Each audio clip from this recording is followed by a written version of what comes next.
मैं उसके होने से खुद को मुकम्मल मानता हूँ, मैं खुदा से पहले माँ को जानता हूँ। बातें हम बहुत सारी करते हैं, ख़ास तौर से मदर्स डे जैसे हम डे भी बनाते हैं।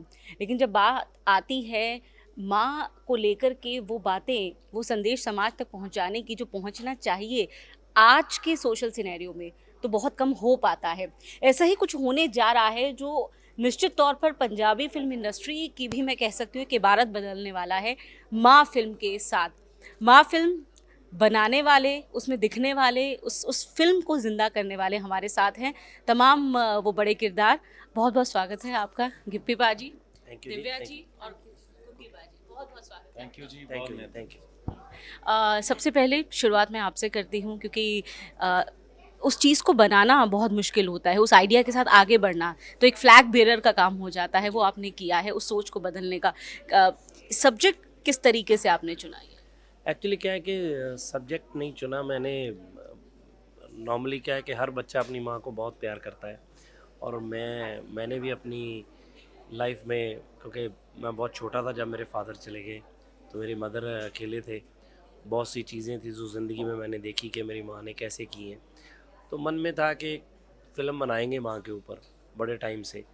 तो मेरे राइटर हैं जो राणा रणबीर जी हमारे, तो उनसे बात की मैं कि यार कोई अच्छा सब्जेक्ट लें, कि मेरे मन में ये चीज़ें हैं, मैंने अपने आइडियाज़ दिए उनको। तो हमने डेवलप करना शुरू किया। बहुत टाइम लगा इस सब्जेक्ट को। 6 साल पहले की बात है जब शुरू हुआ था।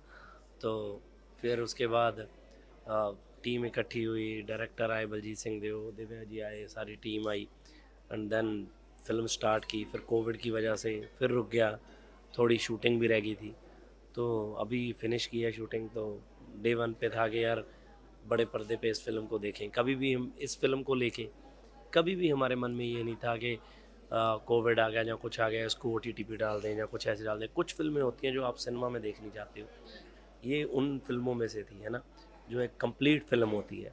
सो आर्टिस्टों की परफॉर्मेंस, स्टोरी, कहानी, इमोशन, फील, बैकग्राउंड, इस फिल्म का हर चीज़, हर रंग अच्छा होना चाहिए। बिल्कुल, और रंग अच्छा भी हुआ है। और कुछ किरदार जो हैं वो अपने लिए जो अदाकार हैं वो ढूँढ लेते हैं, मुझे ऐसा लगता है। जैसे यूनिवर्स जो है वो सिग्नल देती है, बिल्कुल, कौन-कौन कहाँ छुपा हुआ है बिल्कुल। उसे लेकर आओ, जी। और आप ऐसे ही किरदार लेकर आए हैं। मतलब मैंने ट्रेलर में ही देखा और कुछ दिल में बस गया, गुग्गी पाजी का किरदार, दिव्या जी का किरदार, क्योंकि एक बहुत ज़्यादा सशक्त महिला का किरदार जी। है ये। Not only about single mother but the challenges, बिल्कुल। सोशल स्टिग्मास हैं इसके अंदर, जिन कुरीतियों की हम बात कर रहे हैं, आप बहुत सारे उसमें सोशल समस्याएं बता रहे हैं। उनसे लड़ना एक औरत के लिए आज की आज की तारीख में भी बहुत मुश्किल है, जी, जी। और उस किरदार को जीने के लिए आपने दिव्या जी को चुना। I think nobody could match that. Divya ji, what was your take on that जब आपको ये कैरेक्टर ऑफर किया गया था? तो हालांकि आप जानी जाती हैं स्ट्रॉन्ग रोल्स के लिए, there is something which is very strong about your personality, but when this character came to you, what was your reaction? To be very honest, initially I was थोड़ा सा apprehensive because आपने जब कुछ ना किया हो, आपकी unknown territory हो, तो वो घबराहट होती है. Plus, it was a role which had both the shades of the younger one and the older one. तो उस बात का मुझे apprehension था. But ये जो यहाँ बैठे हैं, ये आए, इतनी खूबसूरती से कहानी सुनाई और मुझे लगा कि कितना complete role है वो.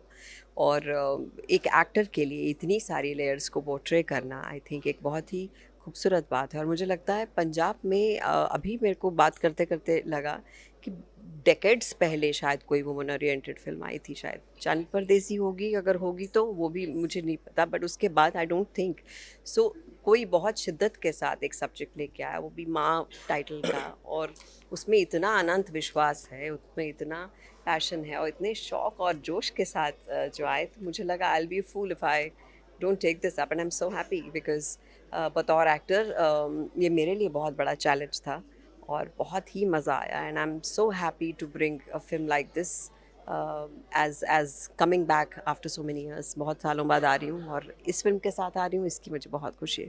बिल्कुल, मुझे लगता है कि कुछ कैरेक्टर्स मील का पत्थर हो जाते हैं। ये शायद एक ऐसा कैरेक्टर है, कुछ सालों में हमें जो देखने को मिलने वाला है आपसे। और साथ ही दिव्या जी, कुछ कैरेक्टर्स ऐसे होते हैं जो आप भले ही एज एन आर्टिस्ट वो कर रहे हैं, लेकिन आपको अंदर से आवाज़ आ रही होती है कि ये कुछ बदल देगा, देखने वाले के जहन में, समाज में ये कुछ बदलेगा, it is bound to get some change. What is such a character?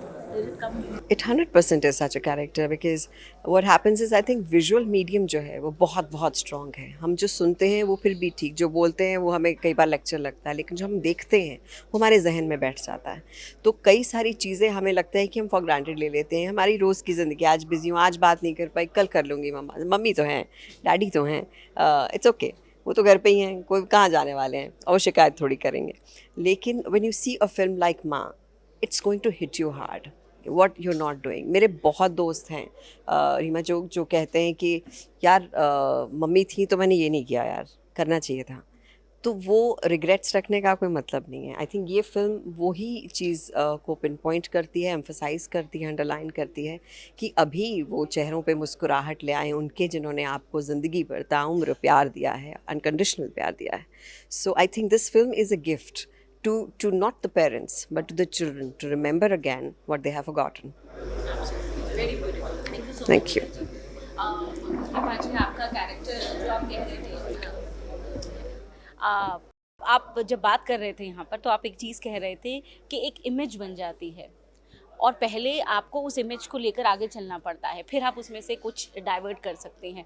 तो ये कितना मुश्किल होता है कि ऐसे इंटेंस कैरेक्टर्स करना. हमने बहुत ही फुल ऑफ मस्ती फिल्में आपकी देखी हैं गिप्पी बाजी के साथ, लेकिन ये शेड्स जब आपके किरदार में आते हैं या आपको करने होते हैं तो अंदर से क्या है जो मतलब आपको कुछ नया लाना पड़ता है, कुछ इवॉल्व होता है, कैसे वो लेयर आती है? बिल्कुल, वो जो लेयर है ना जी, जिस शब्द को आपने लेयर कहा, वही सब कुछ है. वो आती है तो आप हो, नहीं तो आप नहीं हो. और जब हम कॉमेडी करते हैं ना, उसमें मैं कुछ भी कर रहा हूँ, मैं ऑटो वाले का रोल प्ले कर रहा हूँ, तो ऑटो वाले सब एक जैसे नहीं होते. मैं कुछ भी कर रहा हूँ तो लगेगा कि हाँ ऐसा हो सकता है, ये है ना. मैं शॉपकीपर का कर रहा हूँ, मैं बैंक वाले का कर रहा हूँ, कुछ भी कर रहा हूँ तो वो मेरी मर्जी है, मैं उसको कैसे डिज़ाइन करता हूँ.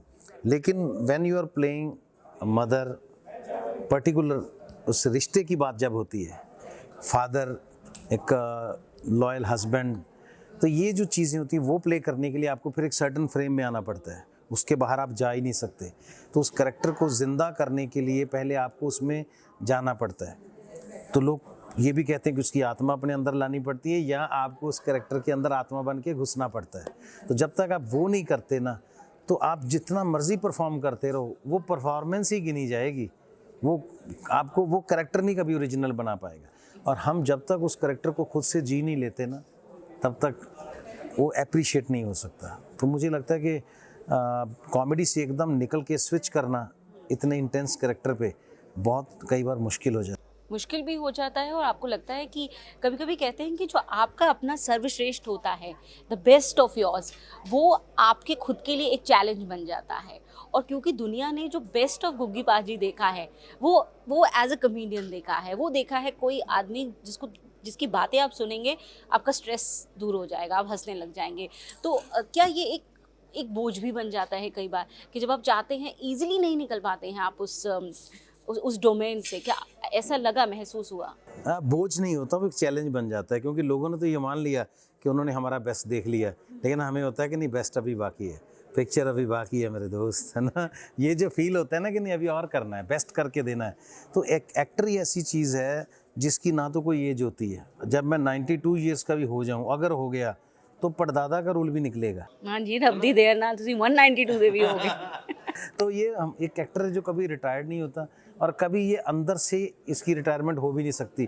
कुछ मजबूरी की वजह से वो काम ना भी कर रहा हो ना. हमने ऐसे एक्टर्स देखे हैं जिनको 22 साल बाद कभी जाके छेड़ा गया कि एक करेक्टर अगर, हाँ यार मैं तो मतलब सोच रहा हूँ ये सब छोड़ के अभी वापस इसी लाइन में आ जाऊँ मैं. तो एक्टर कभी अंदर से मरता नहीं है. तो जो हम तो एक्टिव हैं, रोज़ काम कर रहे हैं, तो रोज़ कुछ नया करने की इच्छा लेके सेट पे जाते हैं और वो प्रूव कर दें तो बहुत अपने आप को भी सेटिस्फेक्शन मिलती है, ऑडियंस को भी अच्छा लगता है. बिल्कुल. गिप्पी बाजी, पॉलिटिकल सिनेरियो को आजकल बहुत ज़्यादा अडेप्ट किया जा रहा है. जो जहाँ का आर्टिस्ट है वो कहीं ना कहीं उसकी राजनीति से प्रभावित हुए बिना रह नहीं रहा है. समहाउ मैंने पंजाब के कलाकारों के साथ ये चीज़ कम देखी है। तो क्या ऐसा है, क्या राजनीतिक सोच जो है आपकी, पॉलिटिकल आइडियोलॉजी है, उसको फ़िल्मों में लाना या फिर उस पर बात करना अभी तक अवॉइड किया जा रहा है? नहीं नहीं, ऐसा कुछ नहीं है। रीज़न क्या है कि हमारी जो इंडस्ट्री है वो बहुत छोटी है अभी। अभी हम ग्रो कर रहे हैं। अभी हम अलग अलग जॉनर ट्राई कर रहे हैं। जैसे जैसे ये सब्जेक्ट है माँ, ये भी बहुत नए है हमारे लिए। ऐसी फिल्में अब पंजाब में नहीं बनी। जब अरदास बनाई थी तो वो बिल्कुल ही नया था। ऐसी फिल्में जिनका बैकड्रॉप पॉलिटिक्स में हो, एक दो फिल्में बनी हैं, वो डिडंट वर्क वेल। कई बार ऐसे होता है कि कोई सब्जेक्ट नहीं चलता तो लोगों को तो लगता है कि यार ये आउट एंड आउट रिजेक्ट ही हो गया है। कई बार एक्शन नहीं थे चलते, तो अभी एक दो एक्शन चले हैं तो एक्शन पे भी बन रही हैं। डिफरेंट डिफरेंट, ऐसा कुछ नहीं है, हम सब चीज़ें बनाएंगे। और हमारा बेसिकली अभी टारगेट क्या है कि देखो, हम अपनी टेरिटरी में बहुत अच्छा काम कर रहे हैं। पिछले 10 साल में कहाँ हमारी ग्रॉस होती थी 8-10 करोड़, आज 50-60 करोड़ पे हम पहुंच गए हैं। हमारा टारगेट है कि हम जल्दी से 100 करोड़ करें, पंजाबी फिल्में 100 करोड़ तक जाने लगे। तो उसके लिए हम अलग विषय, अलग चीज़ें अलग बनाने की कोशिश कर रहे हैं और डे बाय डे हम भी इम्प्रूव कर रहे हैं। हमारे पास बजट्स भी हैं। कई फिल्में, कई सब्जेक्ट इसलिए रुक जाते हैं क्योंकि हमारे पास उतना बजट नहीं होता, और उनको कम बजट में बनाओ तो वो अच्छी नहीं लगती। तो हमारे 2-3 प्रोजेक्ट ऐसे रुके हुए हैं। अभी हम सोच रहे हैं कि उनको बनाएं, तो टचवुड जल्दी कुछ ना कुछ होगा अच्छा। दिव्या, जैसे हम बात कर रहे थे कि एक अरसे के बाद, बहुत लंबे वक्त के बाद पंजाबी फिल्म इंडस्ट्री को एक ऐसी फिल्म मिलने जा रही है माँ की शक्ल में, जो वाकई में महिला के सशक्त किरदार की बात करती है। ये खुशी की भी बात है, लेकिन ये अपने आप में सोचने पर भी मजबूर करती है कि इतना बड़ा गैप आखिरकार क्यों हो गया। सब कुछ था, आपके पास आर्टिस्ट हैं, आपके पास सोचने वाले हैं, लिखने वाले हैं, करने वाले इतने लंबे वक्त तक क्यों हुए? गिप्पी पाजी ही को ही साल बाद आकर नारियल फोड़ना पड़ा। और वो भी बड़ी मुश्किल से। पर एक चीज़, सॉरी मैं ऐड करूँगा इसमें, एक चीज़ ये है कि देखो, हमने मैं जब भी फिल्म हम बनाते हैं, कोई भी फिल्म है, हम बहुत ईमानदारी से फिल्म बनाते हैं। हमने कोशिश की कि इस फिल्म में भी, जैसे आपने पूरा ट्रेलर देखा, ट्रेलर देख के पता चल जाता है कि फिल्म ये पूरी की पूरी मंजीत कौर की फिल्म है, माँ की फिल्म है। जो जितने करैक्टर्स हैं, चाहे मैं हूँ, चाहे कुग्गी पाजी हैं, हम सब ने इस फिल्म को बड़ा बनाने में अपना अपना योगदान डाला। जितने एक्टर्स हैं वो पंजाब के सब अच्छे अच्छे एक्टर हैं। नहीं, नॉर्मली क्या होता है कि कई लोगों का, जैसे मैं कुग्गी पाजी को बोलूँगा पाजी फिल्म करो, तो वो लोगों का जवाब आता है कि यार फिल्म तो दिव्या जी की है। मतलब मैं क्या करूँ, कई बार जब ऐसे लोग सपोर्ट नहीं ना करते तो फिल्में छोटी रह जाती हैं। जबकि जब हीरो की फिल्म होती है तो उसमें हीरोइन अच्छी भली आ जाती है, चाहे उसका काम नहीं है, बाकी के लोग आ जाते हैं। हाँ, तो जब फीमेल ओरिएंटेड फिल्म है समटाइम लोग नहीं करते, बट इस फिल्म में सब लोगों ने इतना साथ दिया, तो मैं इसका भी एक बड़ा थैंक्स करना चाहता हूँ। जैसे कुग्गी पाजी हैं, सब हैं, कि सब ने सपोर्ट किया। जी ma'am, carry on. Carry on. नारियल क्यों इतने टाइम बाद देखिए, किसी ने फोड़ा, वो भी नारियल, वो बताइए। आप कह रही हैं सोचने की बात है, सोचने की बात है, लेकिन ये सिर्फ पंजाब की बात नहीं है। मुझे लगता है ये हर जगह, हम अगर आप हिंदी फिल्में भी देखेंगे तो हम विमेन ओरिएंटेड बोलते हैं। सो अगर ये एक नॉर्मल बात होती तो इसे हम अलग तरह से स्पेसिफाई नहीं करते। So it's still not taken very normally कि आप एक विमेन ओरिएंटेड फिल्म बनाएंगे। पंजाब में ख़ास तौर पे जब बनी ही नहीं है कोई, it's been like the longest time that something like this has happened. तो वही, somebody has to bell the cat. और जैसे मैं आपको पहले कह रही थी कि वो एक ऐसी शख्सियत होनी चाहिए जो सक्सेसफुल हो, जिनकी सोच बाकियों से मुख्तलिफ हो, जो अपने सोच पे ये विश्वास रखते हो कि मेरी ये विज़न है and I know people will like it. तो वो बड़ा ज़रूरी है। और मुझे लगता है हम लोग ना हर्ड मेंटालिटी में ज़्यादा आते हैं। हर कोई चाहता है कि मैं सेफ प्ले करूं। Everyone is here to entertain, yes, but also for business. But तो सब चाहते हैं कि अच्छा अभी कॉमेडी चल रही है तो कॉमेडी बनाते हैं। तो अगर आप देखेंगे एक फ़िल्म ट्रेल ब्लेज़र होएगी, बाकी उसके जैसी 50 फिल्में और आएंगी जो शायद उतनी अच्छी ना हो, लेकिन वो बनाएंगे क्योंकि वो ट्रेंड है। सो उस एक ट्रेंड को तोड़ने के लिए वो एक शख्सियत चाहिए, which I think I would really say hats off to him, कि ये एक बहुत बड़ा स्टेप है, एक ट्विस्ट है बड़ा, एक it's a huge turn in the Punjabi industry, and I hope he brings in a trend for this and many other beautiful films are made after this. अब माँ चलेगी तो उसके बाद फूआ आएगी, मासी आएगी, चाची आएगी। मैं नहीं करूँगी। नहीं, आप नहीं, मैं भी नहीं करूँगा। मैं नहीं करूँगा, मैं बोल रहा हूँ कि बाकी के जो बंदे हैं जो बनाएंगे नहीं माँ पुआ मासी हैगी ਤੁਹਾਡੀ ਲਿਸਟ नहीं नहीं इनकी नहीं, साथ वो मेरी trend लिस्ट ही है। मैं बोल रहा हूँ कि जब ट्रेंड बन जाता है ना, हाँ तो जब एग्जैक्टली बिल्कुल कैरी इसके बाद नेक्स्ट बनेगी, कोई बनाएगा मासी, तो कैरी ऑन जट्टा बनी ना, जब मामी बनेगी, है ना। तो कैरी ऑन जट्टा के टाइम यही हुआ। झंडा तो गाड़ दिया गिप्पी बाजी ने। हाँ। हाँ जी गुगी बाजी ये कहा जाता है पंजाबी फिल्म इंडस्ट्री के बारे में क्योंकि एक बहुत बड़ी मार्केट एनआरआईज की है, एक बहुत बड़ी मार्केट है आपकी, और इसीलिए बहुत सारी फिल्में उन्हीं को आप केंद्र में रखकर बनाते हैं कहीं ना कहीं से, चाहे आप उसमें कॉमेडी का पुट डालें, चाहे आप ड्रामा या दूसरे तरीके से ह्यूमर ले आए, लेकिन एनआरआईज ज़्यादातर जो है वो पंजाब की फिल्मों में सेंटर रहता है, जबकि वहाँ पे बहुत सारी और सोशल इश्यूज़ हैं, बहुत सारी प्रॉब्लम्स हैं, तो उसकी तरफ देखा नहीं जाता या फिर लोग देखना नहीं चाहते, खुद पंजाब के ही लोग नहीं देखना चाहते हैं? हाँ देखिए, इसमें दो बातें हैं जी। सबसे पहले जो आपने बात कही वो बिल्कुल ठीक है, लेकिन शुरू के सिनेमा के दौर के लिए ये बात ठीक है। अभी तो क्योंकि मैं इसलिए बता रहा हूँ कि जैसे हमारी पहली पिक्चर जो नए एरा की जो पंजाबी पिक्चर है वो है जी आया नू, मनमोहन सिंह जी ने बनाई थी, हरभजन मान उसमें हीरो थे, मेरी वो डेब्यू मूवी थी, तो बहुत से लोग उसमें पहली बार आए थे और वो न्यू एरा की पंजाबी सिनेमा के गोल्डन एरा की पहली फिल्म है वो। तब क्या था, हमारे पास ऑडियंस यहाँ पे इतनी थी कि 12 से 14 प्रिंट लगा सकते थे पूरे पंजाब में, तो 12 से 14 प्रिंट लगा के आपके पोस्टर के पैसे पूरे होते हैं, फिल्म के नहीं होते। तो तब एनआरआई ऑडियंस को साथ में जोड़ने के लिए ये ज़रूरी था कि हमारी पिक्चर उधर भी रिलीज़ हो। उधर रिलीज़ करनी है तो वो तो देखेंगे नहीं, घोड़े पे बैठा जागीरदार आ रहा है हाथ में टकुआ पकड़े हुए, तो उनको बोले यार ये तो चीज़ें पंजाब में है नहीं, तो क्यों दिखा रहे हो हमें। तो आपको ज़माने के साथ चलना पड़ना था। तो मनमोहन सिंह जी ने पहली पिक्चर बनाई जी आया नू, तो वो एनआरआई बेल्ट में यानी कि फ़ॉरेन में, कनाडा में अगर बात करें, इंग्लैंड में इतनी हिट हो गई कि रेवेन्यू आना शुरू हो गया। तो जितने नए मेकर्स आए उनको ये फार्मूला समझ आ गया कि अगर आपको पैसे पूरे करने हैं तो एनआरआई को खुश करना पड़ेगा। लेकिन अब ज़माना ये आ गया है कि पिछले 2-4-5 सालों से अब एक ही हो गया पंजाब, उनका और हमारा देखने का जो स्टाइल है, पिक्चर देखने का एक्सपेक्टेशन है, एक हो चुकी है। तो इस 5-6 साल में बहुत से सब्जेक्ट्स ट्राई किए गए हैं।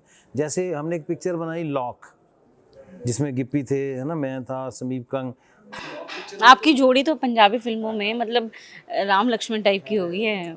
तो वो बिल्कुल ही out of the box subject है जो लॉक है, वो शायद आपने नहीं देखी, देखिएगा, बिल्कुल आउट ऑफ द बॉक्स। फिर अरदास देखें तो वो कुछ और है, फिर अरदास करा देखें तो एक मोटिवेशनल मूवी है।